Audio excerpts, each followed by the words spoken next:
नमस्कार दर्शक मित्रों, हूँ जानवी निमावत। अब तक बुलेटिन में आपનું हार्दिक स्वागत करूँ છું। વિસ્તૃત સમાચારો જોતા પહેલા જોઈએ આજની મુખ્ય હેડલાઇન્સ। ભારત અને તાઇવાન વચ્ચે મહત્વપૂર્ણ કરાર, ખાસ તાલીમ આપી યુવાનોને તાઇવાન મોકલશે ભારત। કાયદા પંચની ભલામણ અનુસાર એનઆરઆઈ સાથે લગ્ન માટે ખાસ કાયદો બનાવાશે। કેનેડા સાથેના રાજદ્વારી વિવાદને કારણે સ્ટુડન્ટ વિઝાની અરજીઓમાં 42% ઘટાડો। હવે જોઈએ સમાચાર વિગતવાર। ભારતમાં તાઇવાનમાં કર્મચારીઓની અછત દૂર કરશે। બંને દેશો વચ્ચે મહત્વપૂર્ણ કરાર થયા છે, જે મુજબ તાઇવાનના જે ક્ષેત્રમાં કામદારોની જરૂર હશે તે પ્રમાણે ભારત ખાસ તાલીમ આપી ત્યાં યુવાનોને મોકલશે। આ કરારથી બંને દેશોને ફાયદો થશે। આ કરાર હેઠળ ભારતીયો તાઇવાનમાં વિવિધ ક્ષેત્રોમાં રોજગાર મેળવી શકશે। આ કરારથી બંને દેશો વચ્ચેના સંબંધો વધુ ગાઢ બનશે। ઇન્ડિયા તાઇપે એસોસિએશનના ડાયરેક્ટર જનરલ મનહરસિંહ યાદવ અને નવી દિલ્હીમાં તાઇપે ઇકોનોમિક એન્ડ કલ્ચરલ સેન્ટરના વડા બોશુઆન ગેરે વર્ચ્યુઅલ ઇવેન્ટમાં એમઓયુ પર હસ્તાક્ષર કર્યા હતા। તાઇવાન અને ભારત વચ્ચેના આ કરારથી ચીનને નુકસાન પહોંચશે તે નિશ્ચિત છે। એનઆરઆઈ લોકો લગ્ન માટે ભારતમાં વસતા લોકો પ્રત્યે અપેક્ષા રાખે છે। જો કે આવા લગ્નોમાં છેતરપિંડીના બનાવો ખૂબ વધી રહ્યા હોય કાયદા પંચે કડક કાયદો બનાવવાની ભલામણ કરી છે। બિન નિવાસી ભારતીયો અને ભારતીય નાગરિકો વચ્ચે થતા લગ્નમાં વધતી જતી છેતરપિંડીને ચિંતાજનક ગણાવીને ભારતીય કાયદા પંચે આવી સ્થિતિનો સામનો કરવા માટે એક વ્યાપક કાયદો ઘડવાની અને એવા લગ્નોની અનિવાર્યપણે નોંધણી કરાવવાની ભલામણ કરી છે। પંચના અધ્યક્ષ ન્યાયમૂર્તિ ઋતુરાજ અવસ્થીએ કાયદા પંચને બિન નિવાસી ભારતીયો અને ભારતના પ્રવાસી નાગરિકો સંબંધિત લગ્નના મુદ્દા પરનો કાયદો નામનો એક રિપોર્ટ રજૂ કર્યો છે, જેમાં ભલામણ કરવામાં આવી છે। ગયા વર્ષે બંને દેશો વચ્ચે રાજદ્વારી વિવાદની ચરમસીમાએ ભારતમાંથી 41 કેનેડિયન રાજદ્વારીઓની હકાલપટ્ટીનું અણધાર્યું પરિણામ આવ્યું છે। Immigration, refugees and citizenship Canada portal પરથી પ્રાપ્ત તાજેતરના ડેટા અનુસાર ઓક્ટોબર-ડિસેમ્બર 2022ની તુલનામાં કેનેડા દ્વારા અંતિમ રૂપમાં ભારતીય વિદ્યાર્થી પરમિટની અરજીઓની સંખ્યામાં લગભગ 42%નો ઘટાડો થયો છે। ઓક્ટોબર-ડિસેમ્બર 2023માં કેનેડાએ ભારતીય વિદ્યાર્થીઓ દ્વારા માત્ર 69,203 અરજીઓને મંજૂરી આપવાનો નિર્ણય લીધો। આ 2022માં સમાન સમયગાળા દરમિયાન પ્રક્રિયા કરાયેલ 1.19 લાખ અરજીઓમાંથી નોંધપાત્ર ઘટાડો દર્શાવે છે। વર્ષ 2022માં 3.63 લાખ અને વર્ષ 2023માં 3.07 લાખ વચ્ચે કેનેડિયન સત્તાવાળાઓ દ્વારા ભારતીય વિદ્યાર્થીઓ માટે કુલ પરમિટમાં ઘટાડો 15% હતો। બાલાજીની આવનારી તામિલ ફિલ્મ બીપી 180માં મુખ્ય વિલનની ભૂમિકામાં ડેનિયલ બાલાજી આવી રહ્યા છે, જેમના નિર્માતા અતુલ એમ બોસમિયા, જે રાજકોટના રહેવાસી છે, સાથે એસોસિએટ પ્રોડ્યુસર રાજેશ ઠાકુર, પરેશ જગડા અને હિરેન પટેલ પણ જોડાયેલા છે। મૂવી વિશેની વધુ માહિતી આપવા તેમણે અબતક મીડિયાની મુલાકાત લીધી હતી। હું અતુલ બોસમિયા, રાજકોટનો રહેવાસી, અને મેં એક તમિલ મૂવી નિર્માણ કર્યું છે। પહેલાં પણ મેં 3 ગુજરાતી ફિલ્મ કરેલી છે। એક નમો સૌને ગમો, એક ગુજરાત 11, એક હલકી ફુલકી જે રિસેન્ટલી રિલીઝ થયેલી, અને અત્યારે મારું એક વેબ સિરીઝનું બી પોસ્ટ પ્રોડક્શન ચાલે છે, જે આવનારા મંથમાં રિલીઝ થશે। ના અત્યારે મારું એક તમિલ મૂવીનું જસ્ટ શૂટિંગ કમ્પ્લીટ થયું અને હવે અમે પોસ્ટ પ્રોડક્શનમાં છે, અને મારો પ્લાનિંગ છે મે મહિનામાં રિલીઝ કરવાનો। મારા મૂવીનું ટાઇટલ છે બીપી બ્લડ પ્રેશર 180। આ મૂવી મેડિકલ ક્રાઇમ થ્રિલર છે અને વુમન ઓરિએન્ટલ મૂવી છે। આમના મેઇન હિરોઈન તરીકે તાન્યા રવિચંદ્રન, જે મેઇન વિલન તરીકે ડેનિયલ બાલાજી, ઓનલી બાલાજી, કે ભાગ્યરાજ, અરુલદાસ, તમિલ। એકચ્યુઅલી જ્યારે મારું મિટિંગ ડાયરેક્ટર જોડે થયેલું ત્યારે એમણે મને એક કહાની સંભળાવી હતી। તો એ કહાની ત્યાંના મતલબ તમિલનાડુમાં મેડિકલ આફ્ટર ઘણા સમય પછી આ સબ્જેક્ટને લેવામાં આવ્યું છે। ઇવન એમાં ઘણા બધા ઇમોશન છે જે લોકોને હાર્ટ ટચિંગ કરશે। પ્લસ જે એક માણસ છે જે એને મતલબ કેવી રીતના સામેવાળાને પેલું કરે છે, તો એક મેસેજ બી જઈ રહ્યું છે કે ભાઈ માણસની બી વેલ્યુ છે કે તમે એને એવી રીતના મારો નહીં, કોઈ પણ રીઝન વગર। તો અમારા ફિલ્મમાં બી આવું જ કંઈક છે કે જે એક વિલન જે મતલબ એની જીદ માટે થઈને પોતાના ક્રાઇમ કરી રહ્યા છે, અને જે સામે જેનો હિરોઈન છે જે એક મેસેજ દઈ રહી છે, જે તમે ફિલ્મ જોશો ત્યારે તમને ખબર પડશે। એકચ્યુઅલી મારે 3 મેં ગુજરાતી બનાવી, પણ મારે જે ઇન્વેસ્ટર था એના કોઈ મતલબ રિકવરી નથી થઈ, અને તમિલમાં બિઝનેસ સારો છે, જે આજે મોસ્ટલી બોલિવૂડના પણ લોકો તમિલથી લોકોને હાયર કરે છે, એક્ટર છે, ટેકનિશિયન છે, ડાયરેક્ટર, ઇવન મોસ્ટલી પિક્ચરો રિમેક થઈ રહી છે તમિલની. તો મારી બી એ છે કે મારું પિક્ચર બી એક ટાઈમ રિમેક બનશે અને હિન્દીમાં તો મેં ઓલરેડી રિલીઝ કરવાના છીએ, પણ પહેલી પ્રાયોરિટી અમારે તમિલ છે, આફ્ટર હિન્દી ડબ કરશું, પછી તેલુગુ છે, કન્નડ છે, મલયાલમ બી કરવાના છે. કેકે ઇન્ટરનેશનલ અને સિદ્ધિવિનાયક ગણપતિ મંદિરના સ્થાપક કિરીટભાઈ કુંડલિયાના ધર્મપત્ની સ્વર્ગસ્થ ચારુબેન કુંડલિયાની પ્રથમ વાર્ષિક પુણ્યતિથિ નિમિત્તે એક વિશેષ ભજન સંધ્યાનું આયોજન કુંડલિયા પરિવાર દ્વારા કરવામાં આવ્યું છે, જેમાં વિશ્વવિખ્યાત ભજનિક અનુપ જલોટા દ્વારા ભક્તિ સંગીતનો કાર્યક્રમ યોજાશે. આ કાર્યક્રમમાં અનેક ટેલિવિઝન અને ફિલ્મ ક્ષેત્રે સંકળાયેલા સ્ટારની સાથોસાથ રાજકીય આગેવાનો પણ ઉપસ્થિત રહેશે. તારીખ 18 ફેબ્રુઆરીના રોજ સાંજે 6 કલાકે કેકે ઇન્ટરનેશનલ હોટેલ ખાતે વિશેષ આમંત્રિત મહેમાનો માટે આ ખાસ કાર્યક્રમનું આયોજન કરવામાં આવ્યું છે. આ તકે કાર્તિકભાઈ કુંડલિયાએ અબતક મીડિયાની મુલાકાત લઈ વિગતવાર માહિતી આપી હતી. મમ્મીનું અવસાન થયું ચારુબેન કુંડલિયા, એમને 1 વર્ષ થયું છે. 2023માં ટૂંકી બીમારી પછી એમનું અવસાન થયેલું. ત્યારે 5-7 મહિના આપણે થોડાક મેન્ટલ ઝોન, થોડાક ડિપ્રેશનમાં કે નેગેટિવ ઝોનમાં હોય, દુઃખના. પણ પછી વિચાર આવ્યો કે હવે એમની લાઈફ આપણે સેલિબ્રેટ કરીએ. સેલિબ્રેશનમાં પણ એ રીતે કે એક અલૌકિક વાતાવરણ ક્રિએટ થાય, અને એના માટે પદ્મશ્રી અનુપ જલોટા ભજન સમ્રાટજી કહેવાય, એનાથી સારું કંઈ નામ કોઈના વિચારમાં કે મગજમાં નહોતું આવતું. એટલે જલોટા સાહેબને અપ્રોચ કર્યો, એન્ડ એ આવતીકાલે જ ન્યૂઝીલેન્ડ ઓસ્ટ્રેલિયાના ટૂર માટે જાય 15 દિવસ માટે. ખાસ આપણા માટે જ આ દિવસ ફાળવેલો છે, બાકી આજે આવી જ ન શકે, ઇમ્પોસિબલ હતું. અનુપ જલોટા વિશે થોડીક વાત કરીશું વધારે, કે એ એરપોર્ટ ઉપર આવશે, પછી એને કીધું હું હોટલે પહોંચી જઈશ, પહેલાં મારે ગણપતિ દાદાના દર્શન પગપાળા કરીને કરવા છે. એટલે શેરી જ્યાં ચાલુ થાય ત્યાંથી એના શૂઝ કે જે હોય કાઢીને પગપાળા કરીને દર્શન કરવા આવવાના છે. એ બપોરે સમય 12:30-1 વચ્ચે દર્શન કરી, આરતી કરી અને પછી હોટલ ઉપર ચેક ઇન કરશે. આ સિવાય અમારા ફેમિલી ફ્રેન્ડ્સ જેવા કલાકારો છે. એક અપરા મહેતા છે, ક્યુકી સાસ બી બહુથી ના મેઇન સાસુમાજી કહેવાય. સાસુમાનો જે ટ્રેન્ડ ચલાવ્યો છે એ અપરાબેનથી જ ચાલેલો છે, એ ખાસ હાજરી આપવાના છે. પછી પૂજા જોશી છે, જેનું લાસ્ટ વીક જ એક સુપરહિટ મૂવી રિલીઝ થયું, લગન સ્પેશિયલ મલ્હાર ઠક્કર સાથે, એ આવવાના છે.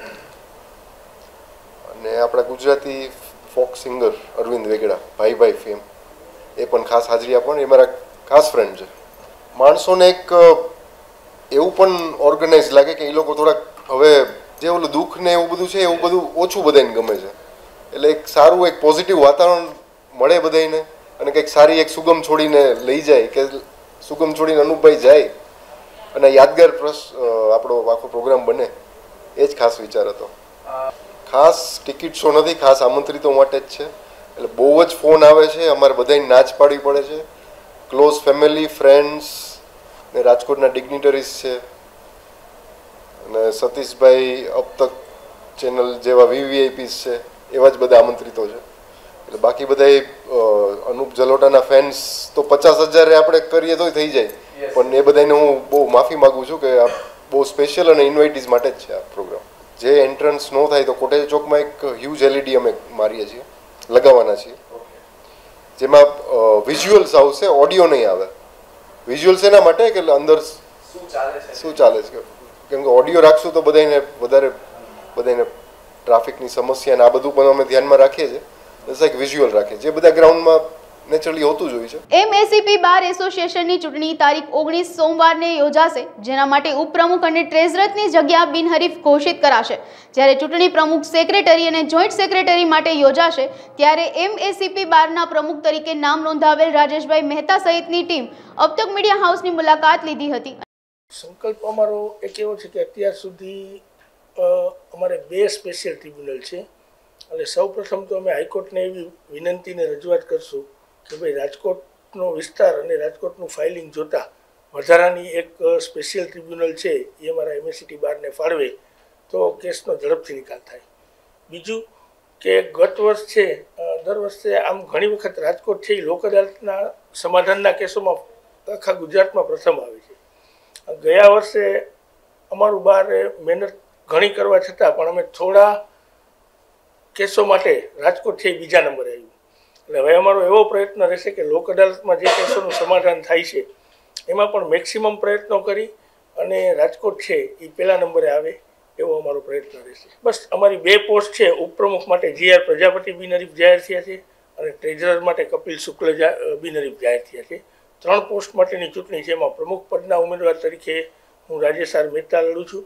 સેક્રેટરીમાં કૌશિકભાઈ પોપટ અને જોઈન્ટ સેક્રેટરીમાં રાજેન્દ્ર ડોરી અને 7 કારોબારી સભ્યો. મારી ફરજો બાર અને બેન્ચ વચ્ચે આખું વર્ષ દરમિયાન ખૂબ જ સારું વાતાવરણ રહે,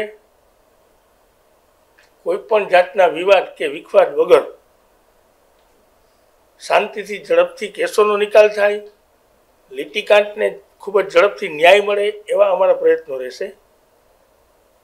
અને જે કાંઈ અમારા ખૂબ જ નાના પ્રશ્નો કે પેમેન્ટમાં ક્યારેક થોડું ઘણું ડિલે થતું હોય અથવા તો નોટિસ બજવામાં ક્યારેક થોડું ઘણું ડિલે થતું હોય તો એ અંગે પણ અમારા ડિસ્ટ્રિક્ટ જજનું ધ્યાન દોરી અને બને એટલી કાર્યવાહી ઝડપથી થાય એવો અમારો પ્રથમ પ્રયત્ન રહે કે જેથી કરીને અકસ્માત કેસોમાં તો કોઈ વિધવા હોય એને ઝડપથી ન્યાય મળે, કોઈ ઇન્જર્ડ પર્સન હોય, બહુ મોટી રકમના દવાના બિલ થઈ ગયા હોય અને એનો કેસ જેટલો બને એટલો ઝડપથી ચાલે એવો અમારો પ્રયત્ન. ભાવનગરના તળાજામાં યોજાયેલ એક સમૂહ લગ્ન પ્રસંગે ગીગા ભમ્મર નામના વ્યક્તિ દ્વારા પૂજનીય માતાજીઓ અને ચારણ ગઢવી સમાજ સમુદાય વિરુદ્ધ અપમાનજનક ટિપ્પણી કરાતા ગઢવી ચારણ સમાજ દ્વારા રોજ 2 ડેપ્યુટી કલેક્ટર અને મામલતદારને લેખિત આવેદન પાઠવી કડક કાર્યવાહીની માંગ કરી છે. 14 તારીખે આહિર સમાજના સમૂહ લગ્ન હતા. એ વખતે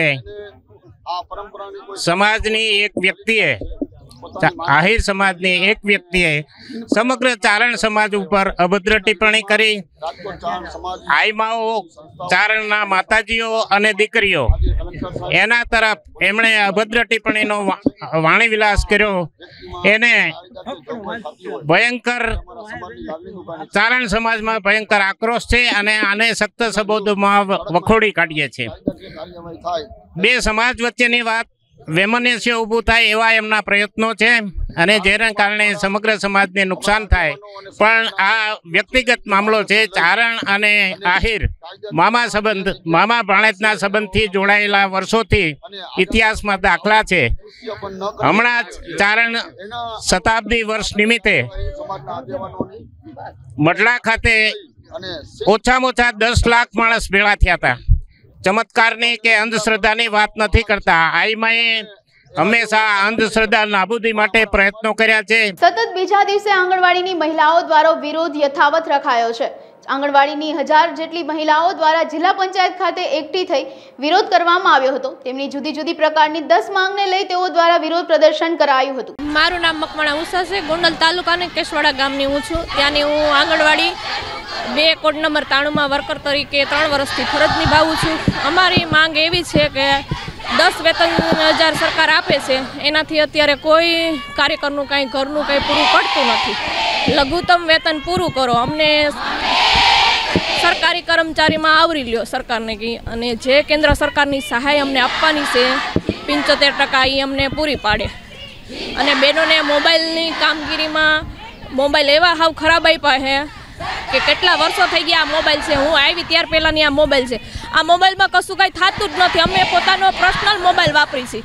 મારા મોબાઈલમાં હું મહિનાનું 400 રૂપિયા બેલેન્સ કરું ત્યારે એ ફોનમાં હાલે. તો સરકારને એવી જરૂરી નથી લાગતું કે મોબાઈલ કામ કરાવવું છે તો મોબાઈલ નવા આપવા જોઈએ, પગાર વધારો કરવો જોઈએ. અને આમ નામ કામગીરીનું કોઈ વ્યક્તિ જ નહીં. ગમે ત્યારે ગમે એનો મેસેજ આવે, રાતે 11 વાગે મેસેજ આવે કે તમારે સવારે અહીંયા પૂગી જવાનું છે. તું બેનો ભાવ નવરાજ છે આવી રીતે કામ કરવામાં. આજનો કાર્યક્રમ અમારો એવો છે, 2 દિવસની હડતાલ છે. ઓલ ગુજરાતમાં હડતાલ છે. આંગણવાડી કેન્દ્ર સાવ બંધ છે. ઓનલાઈન કામગીરી બંધ અને ઓમે કેન્દ્ર ખોલવાના નથી. સરકાર અમારું સાંભળે અને અમને માનદવેદન પૂરું આપે અને કાયમીમાં અમને આવરી લે. રાજકોટના કિશનપરા ચોકમાં કાળા કાચવાળી ગાડીઓ પોલીસ દ્વારા રોકવામાં આવી હતી. આ ડ્રાઈવ અંતર્ગત નંબર પ્લેટ અને લાયસન્સ જેવા દસ્તાવેજો ન હોય તો તેની વિરુદ્ધ સખત કાર્યવાહી કરવામાં આવી હતી.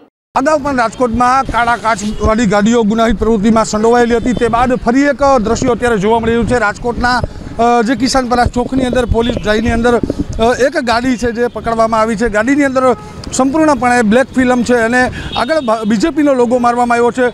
ગાડીના ડ્રાઈવર છે તેને પૂછવાના પ્રયાસ કર્યા, પરંતુ તેની મીડિયાને જે કહેવાય કે તેની સામે બોલવાના પણ પ્રયાસ કર્યા છે અને કાળા કાચવાળી ગાડી અત્યારે પોલીસે કબજે કરી છે અને તેના કાળા કાચ છે તે ઉતારવાના જે કામગીરી છે અત્યારે કરવામાં આવી રહી છે.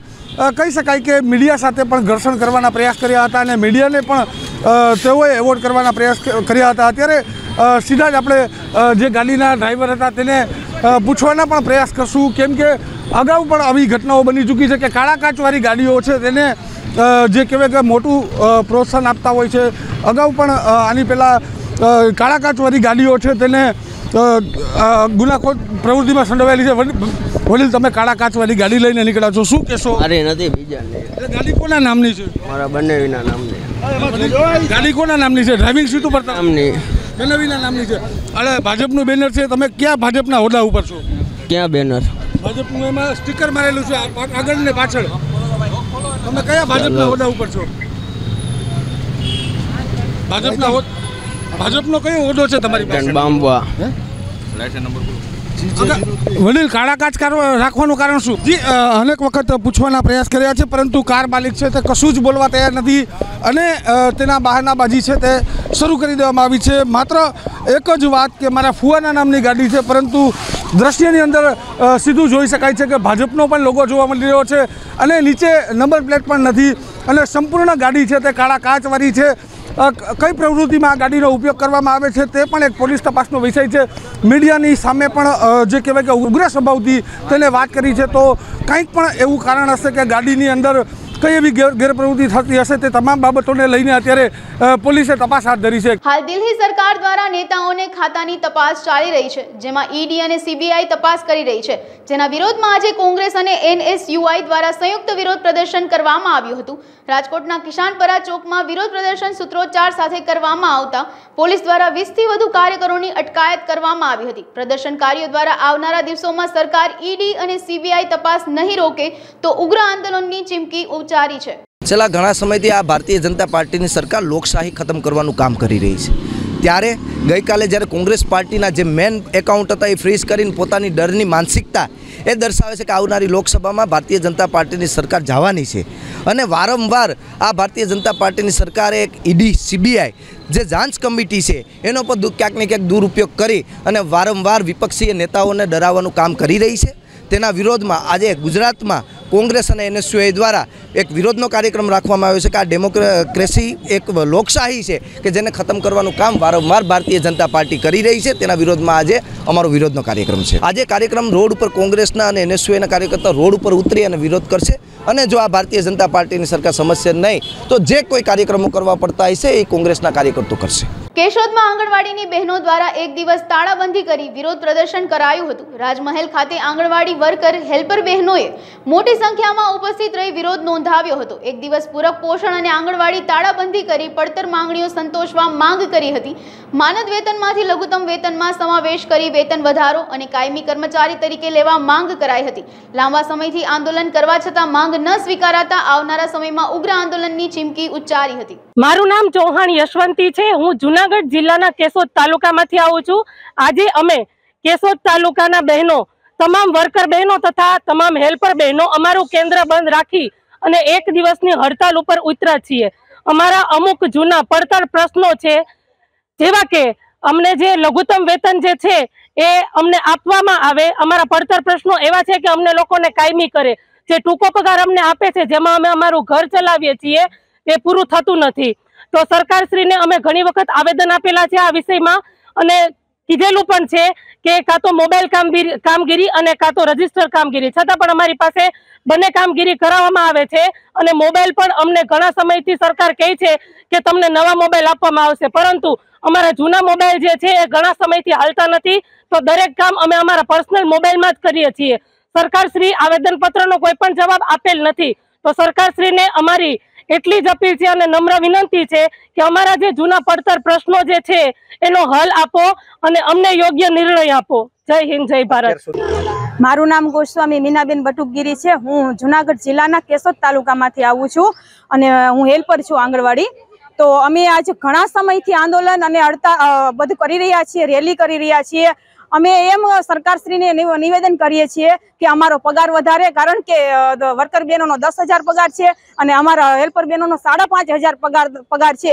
તો આ એક જોતા અમે જોઈએ તો સામાન્ય મજૂરની પણ મજૂરી વધી જાય છે. સામાન્ય જે રોજ ખેતરમાં કામ કરવા જાય છે એની મજૂરી વધી જાય છે, પણ અમારું એક ખાલી હાસનીય છે અમારો પગાર. અમે કોઈને કહી પણ ન શકીએ કે અમારો 5,500 પગારદાર છે, કારણ કે અમે શરમજનક અમારો પગાર છે.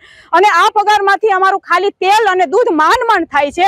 તો જ્યારે અમારા આંગણવાડી હેલ્પર અને વર્કર બહેનોમાં વિધવા બહેનો પણ છે, પછી તેપતા બહેનો પણ છે, ખાલી માત્ર આંગણવાડી પર જ ગુજરાન હલાવતા હોય, તો હવે આટલી મોંઘવારી દિવસથી દિવસ વધતી જાય છે પણ અમારા પગાર વધતા નથી. તો એના માટે અમે સરકારશ્રીને કહીએ છીએ કે અમારું ઘર હાલે અને અમારો કંઈક ખાલી એમ કે ખાલી અમને કાયમી કરે આટલું અમારું નિવેદન છે. અને અમને પ્રમોશન માટે વર્કર બહેનોને સુપરવાઇઝરમાં લે અને હેલ્પર બહેનોને વર્કર બહેનોમાં લે, આટલું અમારું નમ્ર નિવેદન છે. સરકારશ્રીએ કહીએ કે જે નવી ભરતીમાં બધાને લે છે સુપરવાઇઝરમાં, પણ અમે આટલા બધા અનુભવવાળા બહેનો છીએ, તો અમે વિનંતી કરીએ છીએ કે અમને વર્કરમાં અને સુપરવાઇઝરમાં અમારું સ્થાન આપે. જય હિન્દ, જય ભારત. માંગરોળથી અયોધ્યા જવા માટે માંગરોળની પહેલી 82 જણાની ટીમ આજરોજ માંગરોળ ગૌશાળાએથી અયોધ્યા જવા માટે રવાના થઈ છે. ગોપાલકૃષ્ણ ગૌશાળામાં યાત્રીઓ માટે વિદાય સમારંભ ગોઠવવામાં આવ્યો હતો. આયોજન અને વિદાય સમારંભમાં ગોપાલકૃષ્ણ ગૌશાળા પ્રમુખ નિલેશભાઈ સોમૈયા, ખારવા સમાજ પ્રમુખ પરસોત્તમભાઈ, વેપારી અગ્રણી Meramanbhai Yadav, ST depot manager ઉપસ્થિત રહ્યા હતા. આરાધ્ય દેવ શ્રી ભગવાન શ્રી રામનું જે મંદિર બન્યું છે અયોધ્યા ખાતે, તેમના દર્શન માટે જુનાગઢ લોકસભા વિસ્તારમાંથી માંગરોળમાંથી 82 લોકો એટલે કે 82 દર્શનાર્થીઓ આજરોજ અયોધ્યા ખાતે દર્શન માટે જવાના હોય અને આ રીતે ગામે ગામથી એટલે કે લોકસભા સીટ વિસ્તારમાંથી એક ટ્રેન જવાની હોય, આસ્થા ટ્રેન વેરાવળ ખાતેથી, જેમાં માંગરોળ ખાતેથી 82 દર્શનાર્થીઓ જવાના હોય. એ બધાને અમે માનભેર વિદાય આપવા માટે એનું સન્માન કરી અને આજરોજ અમારા જિલ્લાના, તાલુકાના, માંગરોળ સિટીના તેમજ ધાર્મિક સામાજિક કાર્યકર્તાઓ બધા આગેવાનશ્રીઓ દ્વારા માનભેર આજરોજ 82 દર્શનાર્થીઓને અમે વિદાય આપી રહ્યા છીએ. આ પ્રસંગે શ્રી ગોપાલકૃષ્ણ ગૌશાળા ખાતે એકત્ર થઈ અને બધાને અમે વિદાય આપેલ છે. જય શ્રી રામ, જય શ્રી રામ, જય શ્રી રામ. આજે જુનાગઢ જિલ્લાની જે સૌરાષ્ટ્ર આસ્થા ટ્રેન બપોરે 2 વાગે વેરાવળથી રવાના થવાની છે, એમાં માંગરોળના 80 યાત્રીઓને અત્રે અમે વિદાય આપી છે. એમને પ્રભુ શ્રી રામના કેસ અર્પણ કર્યા છે, મીઠું મોઢું કરાવ્યું છે અને ઢોલ શરણાઈ અને શંખના નાદ સાથે બહુ શ્રદ્ધાભાવથી આ યાત્રીઓને વિદાય થયા છે. આ યાત્રીઓ વેરાવળથી ટ્રેનની અંદર, સ્પેશિયલ આસ્થા ટ્રેનની અંદર અયોધ્યા સાલારપુર જશે અને સાલારપુરથી એ લોકો 19મી તારીખે પ્રભુ રામલલ્લાના દર્શન કરી અને 20મીએ પ્રસ્થાન કરી અને 22 તારીખે વહેલી સવારે વેરાવળ ઉતરશે. આ બધા યાત્રીઓમાં જોરદાર શ્રદ્ધા છે, ખૂબ જ અપાર ઉત્સાહ છે અને સૌ યાત્રીઓ દર્શનના પ્રારંભે જ રામલલ્લાના દર્શન કરે છે. એના માટે સૌ આયોજકોને અભિનંદન આપ્યા. જય જય શ્રી રામ. જામનગર જિલ્લામાં વધુ એક વખત ઈંધણ ચોરીનું ભૂત ધૂણ્યું છે. જામનગર રાજકોટ હાઈવે પર લૈયારા ગામ નજીક ટેન્કરમાંથી પેટ્રોલ અને ડીઝલની ચોરીનું કારસ્તાન સામે આવતા પોલીસ પણ ચોંકી ઉઠી હતી. પોલીસે ધ્રોલ તાલુકાના લૈયારા ગામ પાસે આવતા પેટ્રોલ ડીઝલ ચોરી કૌભાંડનો પર્દાફાશ કર્યો છે. કંપનીમાંથી રવાના કરાયેલ ટેન્કર નિયત સ્થળે પહોંચે તે પૂર્વે ચાલક અન્ય શખ્સો સાથે મળી ટેન્કરમાંથી ઈંધણ કાઢી લેતા હતા. પોલીસે પેટ્રોલ ભરેલ ટેન્કર, કાર, કેરબા સહિત 25 લાખ ઉપરાંતનો મુદ્દામાલ કબજે કરી કાર્યવાહી હાથ ધરી છે. ગઈકાલે જામનગર જિલ્લાના ધ્રોલ પોલીસ સ્ટેશન ખાતે જે લૈયારા પાસે સોમનાથ હોટલ આવેલી છે એની સામેના ભાગે જે સીમમાં જવાનો રસ્તો છે, ત્યાં બાતમીના આધારે જે ધ્રોલ પોલીસ છે એમણે જાહેરમાં સળગી ઉઠે અને માનવની જિંદગી જોખમાય એ રીતે ટેન્કરમાંથી પેટ્રોલ અને ડીઝલ કાઢતા 2 ઇસમોને ઝડપી લીધેલ છે. જેમાં જે ટેન્કરનો ડ્રાઈવર છે એનું નામ છે દીપકભાઈ ઉર્ફે દિનેશભાઈ રાજુભાઈ માનસુરિયા અને જે બીજી વ્યક્તિ છે એનું નામ છે રમેશભાઈ ઉર્ફે ભરતભાઈ વાલજીભાઈ બેડિયા. આ બંનેને પોલીસે રેડ હેન્ડેડ ટેન્કરમાંથી પેટ્રોલ ડીઝલ કાઢતા પકડેલ છે અને એમની પાસેથી ડીઝલ ભરેલા 4 કેરબા તથા પેટ્રોલ ભરેલા 4 કેરબા કબજે કરવામાં આવેલા છે આ ઉપરાંત ટેન્કરમાંથી જે પેટ્રોલ ડીઝલ કાઢવા માટે જે વસ્તુઓ એમણે વાપરી છે ગુનાના કામે, એમાં એમણે ગળણી, પછી પ્લાસ્ટિકના જે પાઇપ છે એ કબજે કરવામાં આવેલો છે, ટેન્કર કબજે કરવામાં આવેલું છે. એક જે આરોપી છે એ હુન્ડાઈની ગાડી લઈ અને આ પેટ્રોલ ડીઝલ ચોરી કરવા માટે જે લઈને આવેલા એ પણ કબજે કરવામાં આવેલું છે, અને એક મોબાઈલ ગુનાના કામે કબજે કરેલો છે. ટોટલ 25,85,362 રૂપિયાનો મુદ્દામાલ જે છે એ આ ગુનાના કામે કબજે કરવામાં આવેલો છે. બંને જે આરોપી છે એમની ધરપકડ કરવામાં આવેલી છે અને બંને વિરુદ્ધ કાયદેસરની કાર્યવાહી હાથ ધરવામાં આવેલી છે. અંધ વ્યક્તિ માટે કોઈની પણ મદદ વિના લખવું શક્ય નથી, એટલે જ અંધ વિદ્યાર્થીઓને પરીક્ષામાં મદદનીશ આપવામાં આવતા હોય છે. પરંતુ આ વર્ષે પહેલીવાર ગુજરાતમાં 100% અંધ એવા 2 વિદ્યાર્થી કોઈની પણ મદદ વિના ધોરણ 12 બોર્ડની એક્ઝામ આપશે. આ બંને પ્રજ્ઞાચક્ષુ વિદ્યાર્થીઓ સુરતના છે. તેઓ કોઈની પણ મદદ વિના કોમ્પ્યુટર પર પરીક્ષા આપશે. ગુજરાતમાં આ રીતની આ પહેલી ઘટના છે. બંને વિદ્યાર્થીઓ ધોરણ 12 કોમર્સના વિદ્યાર્થી છે. તેઓ ઓનલાઈન સિસ્ટમથી એક્ઝામ આપશે. મારું નામ વાલેરા આનંદ છે. મારા ફેમિલીમાં મારા મમ્મી, પપ્પા, એક નાનો ભાઈ અને મોટી બહેન છે. મારા મમ્મી હાઉસવાઈફ છે અને પપ્પા છે એ છૂટક કામ કરે છે. હું આ શાળામાં છેલ્લા 12 વર્ષથી અભ્યાસ કરી રહ્યો છું અને હમણાં જે અભ્યાસ ચાલી રહ્યો છે જે ટેકનોલોજીના માધ્યમથી કરી રહ્યો છું. એને પહેલાં બ્રેલ લિપિના માધ્યમથી અભ્યાસ ચાલતો હતો. આમ તો ટેકનોલોજી શું છે મને પહેલાં ખબર જ નહોતી. છેલ્લા 3-4 વર્ષથી હું આ ટેકનોલોજીમાં જે ફિલ્ડ છે એમાં ઉતર્યો છું અને મારા જે અંદર જે કૌશલ્ય રહેલું છે ટેકનોલોજી માટેનું તે બહાર બતાવવાના પ્રયત્ન કરી રહ્યો છું. સર, મારી તૈયારી તો બહુ જોરમાં જ ચાલી રહી છે અને આ જે એક્ઝામ છે એના માટે મને બહુ જ એવો પ્રાઉડ ફીલ કરું છું કે હું કંઈક નવું કરવા જઈ રહ્યો છું.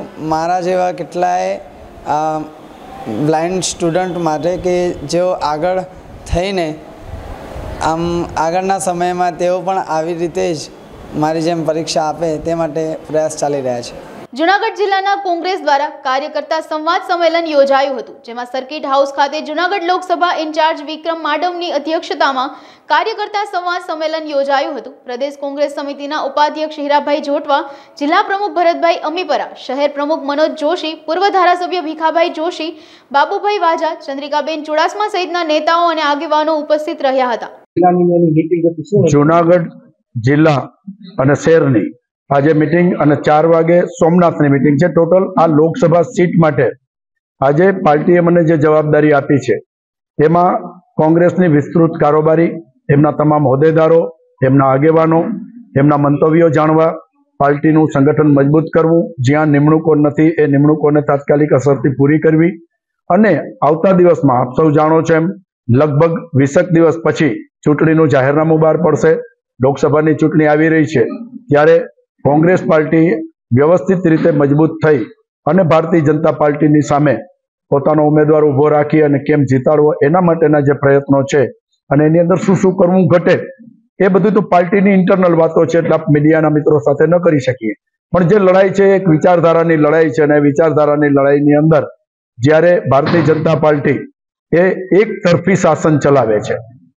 અમારો મુખ્ય મુદ્દો છે એ બેકારી છે, ગરીબી છે, મોંઘવારી છે. જ્યારે આ મુદ્દાઓની ચર્ચા ક્યારેય ટીવીની અંદર અત્યારે ડિબેટો થતી નથી, એની ચર્ચાઓ આવતી નથી, ફક્ત ધાર્મિક વાતો ઉપર જ. ધાર્મિકતા એ એની જગ્યાએ છે. આજના યુવાનને રોજગાર જોઈશે. જૂનાગઢ ખાતે સરકારી આયુર્વેદિક હોસ્પિટલ ખાતે જાલંધર બંધ યોગ દ્વારા દાંતના રોગની સારવારનો નિઃશુલ્ક કેમ્પ યોજાયો હતો. ગુજરાત રાજ્ય આયુષની કચેરી ગાંધીનગર અને આરોગ્ય પરિવાર કલ્યાણ વિભાગ દ્વારા જાલંધર બંધ યોગ દ્વારા એનેસ્ટ્રી એશિયા વગર હલતા, સડેલા અથવા ન બચી શકે તેવા દાંત પાડવા માટેની જાલંધર બંધ પદ્ધતિથી દાંત પાડવામાં આવ્યા હતા. આ કેમ્પમાં વૈદ કૃષ્ણા માકડિયા, વૈદ અનંત ચાવડા, વૈદ અંજના રોચી રામાણી સહિતના ડોક્ટરોએ સેવા આપી હતી. તેમજ સરોજબેન જોશી, ડોક્ટર હર્ષદભાઈ જોશી પણ ઉપસ્થિત રહ્યા હતા. મારું નામ દંતવૈદ્ય સરોજ જોશી છે. મારી સાથે દંતવૈદ્ય હર્ષદ જોશી છે. વૈદ્ય કૃષ્ણાબેન માકડિયા ગવર્મેન્ટ કોલેજ જૂનાગઢથી સાથે છે. આ મારો શલ્યશાલક્ય વિભાગ છે. અહીંયા આજે દંત યજ્ઞ એટલે દાંતની ચિકિત્સાનો કેમ્પ છે.